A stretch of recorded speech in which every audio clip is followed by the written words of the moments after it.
कोई mutual fund, कोई insurance की पॉलिसी, कोई भी इन्वेस्टमेंट प्रोडक्ट इस स्कीम की बराबरी नहीं कर सकता। जी हाँ दोस्तों, मैं बात कर रहा हूँ सीनियर सिटीजन सेविंग स्कीम्स की।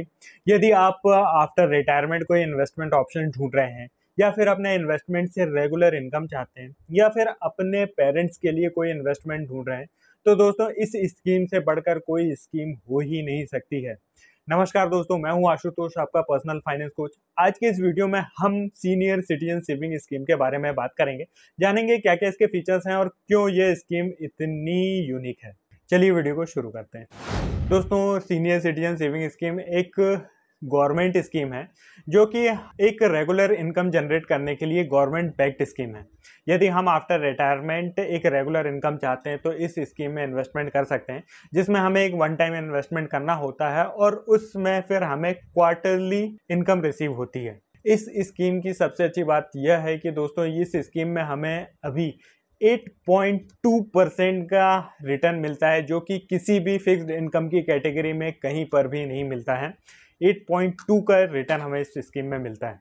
दोस्तों, यह एक गवर्नमेंट की स्कीम है जिसे हम पोस्ट ऑफिस या फिर किसी भी कॉमर्शियल बैंक से जाकर ले सकते हैं। बट इस बात का ध्यान रखें कि ये जो स्कीम है, इन्हें प्रमोट करने में बैंक्स को कोई इंसेंटिव नहीं मिलता है, इसीलिए वो इन स्कीम्स को ज़्यादा प्रमोट नहीं करते हैं। और यदि हम ये स्कीम लेने जब बैंक जाते हैं तो वो इसी से मिलती जुलती कोई दूसरी स्कीम हमें दे देते हैं। तो यदि आप बैंक से इस स्कीम को लेने जा रहे हैं तो फिर ध्यान रहें कि इस स्कीम का नाम सिर्फ सीनियर सिटीजन सेविंग स्कीम है। यह कोई बैंक की या फिर किसी इंस्टीट्यूशन की स्कीम नहीं है, यह गवर्नमेंट की स्कीम है। या फिर हम चाहे तो डायरेक्टली पोस्ट ऑफिस से भी इसे ले सकते हैं। दोस्तों, इस स्कीम में इन्वेस्टमेंट करने की जो मिनिमम एज है 60 ईयर्स है। 60 साल से ऊपर का कोई भी रेसिडेंट इंडियन इसे ले सकता है। एनआरआई, एचयूएफ या फिर ट्रस्ट इस स्कीम में इन्वेस्टमेंट नहीं कर सकते हैं। कुछ स्पेसिफिक कैटेगरीज में 60 से कम के व्यक्ति भी इस स्कीम में इन्वेस्टमेंट कर सकते हैं।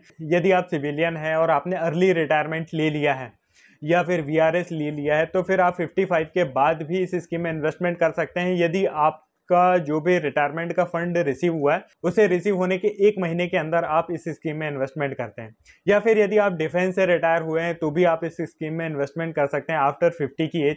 यदि आपका जो रिटायरमेंट का फंड रिसीव हुआ है, उसे रिसीव होने के 1 महीने के अंदर आप इस स्कीम में इन्वेस्टमेंट कर देते हैं। दोस्तों, इस स्कीम में हमें वन टाइम लमसम इन्वेस्टमेंट करना होता है और जो भी हमारा इन्वेस्टमेंट होता है उसका जो भी इंटरेस्ट अर्निंग होती है हमें क्वार्टरली हमारे अकाउंट पे रिसीव होती है। इस स्कीम में हमें क्यूमुलेटिव इंटरेस्ट नहीं मिलता है। क्यूमुलेटिव का मतलब यह होता है कि हमने जो इन्वेस्टमेंट किया उस पर हमें जो इंटरेस्ट मिल रहा है वह हमें रिसीव ना होकर वापस से री इन्वेस्ट हो जाता है और उसी इंटरेस्ट पे इंटरेस्ट मिलने लगता है। लेकिन इस स्कीम में हमें कोई क्यूमुलेटिव इंटरेस्ट नहीं मिलता है। जो भी हमारे स्कीम का इंटरेस्ट होता है वह हमें हमारे बैंक अकाउंट पे क्वार्टरली रिसीव होते रहता है। इसे हम क्वार्टरली या फिर हाफ ईयरली और एनुअल भी रिसीव कर सकते हैं। दोस्तों, इस स्कीम में हमें 8.2% का एनुअल इंटरेस्ट मिलता है। इस स्कीम में मिनिमम हम 1000 रुपीज़ से इन्वेस्टमेंट कर सकते हैं और मैक्सिमम इन्वेस्टमेंट एक इंडिविजुअल के लिए 30 लाख रुपीज़ है। पहले यह लिमिट 15 लाख रुपीज़ थी, लेकिन अब हम इस स्कीम में 30 लाख रुपीज़ इन्वेस्ट कर सकते हैं इंडिविजुअली। मतलब यदि आप हस्बैंड और वाइफ हैं तो हस्बैंड एंड वाइफ दोनों मिलकर 30-30 लाख रुपए, 60 लाख रुपए आप इस स्कीम में इन्वेस्ट कर सकते हैं।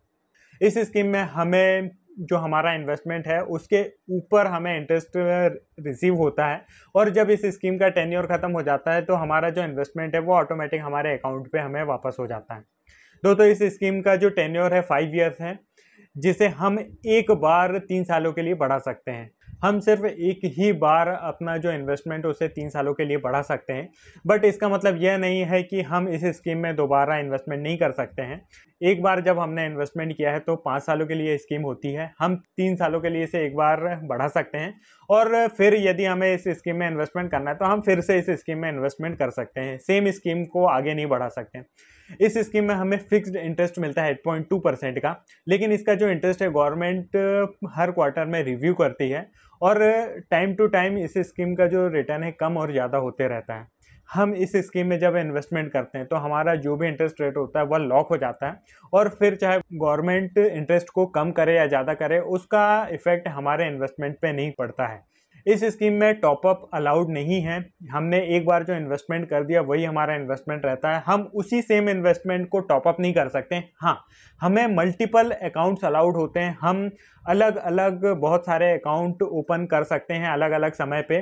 बट इस बात का हमें ध्यान रखना ज़रूरी है कि हमारा जो टोटल इन्वेस्टमेंट है 30 लाख से ज़्यादा नहीं होना चाहिए। यदि 30 लाख से ऊपर हम इन्वेस्टमेंट करते हैं तो फिर जो भी एक्स्ट्रा अमाउंट होता है वह हमारे बैंक अकाउंट में रिटर्न हो जाता है।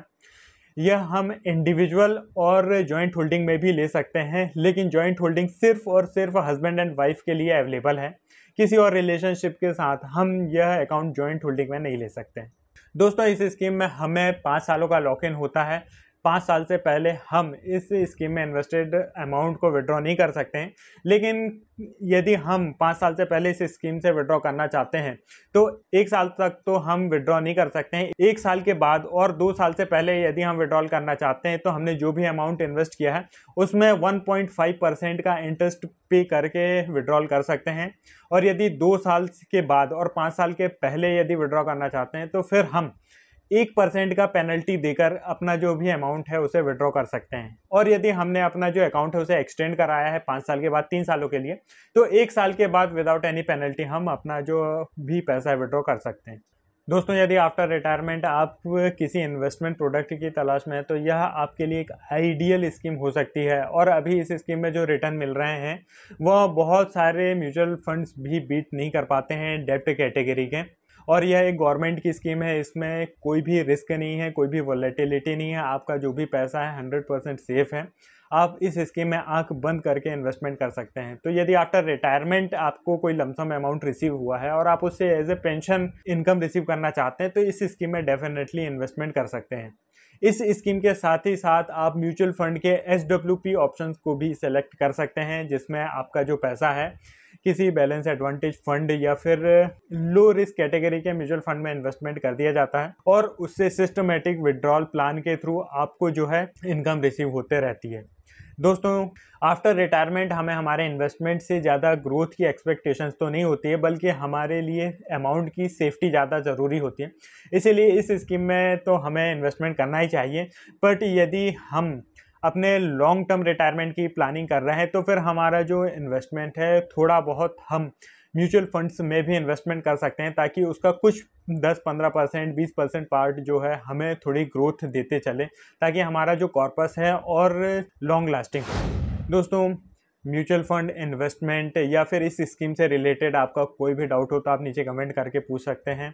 यदि आप अपने रिटायरमेंट के अमाउंट को इन्वेस्ट करना चाह रहे हैं और उसकी प्लानिंग करना चाहते हैं तो आप हमारी टीम से कांटेक्ट करके अपना एक फाइनेंशियल प्लान डेवलप कर सकते हैं और उस फाइनेंशियल प्लान के थ्रू आप इन्वेस्टमेंट कर सकते हैं, जिसमें हम आपकी करंट फाइनेंशियल सिचुएशन के अकॉर्डिंग आपका प्लान बनाकर आपको देते हैं।